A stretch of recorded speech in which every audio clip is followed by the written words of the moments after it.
জ্যান্ত সিংহ মা দুর্গাকে কি বলতে চাইছে। কলমে আমি শ্রাবণী। আষাঢ় মাসের রথের শেষে মায়ের গায়ে মাটি।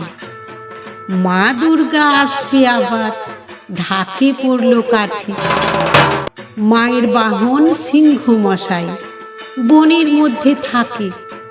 তবুও কেন মাটির সিংহ মায়ের কাছে রাখে?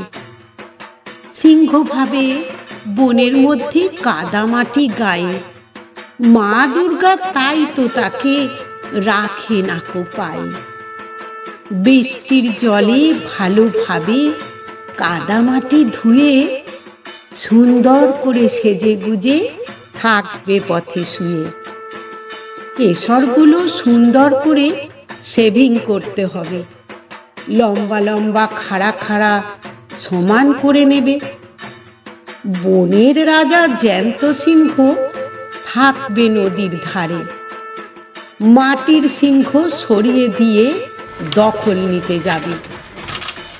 বড় বড় দাঁতের ফাঁকে হরিণের মাংস লেগে, দাঁতন কাঠির খোঁচা দিয়ে ঝকঝকে করে নেবে।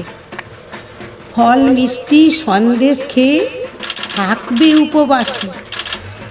মাংসের লোভ সামলে নিয়ে হব মাগো সন্ন্যাসী। বনের রাজা সিংহ মশাই বুদ্ধিতে নয় কাঁচা, মানুষ দেখেও লোভ সামলাবে, বলবে না কেউ ছোঁচা।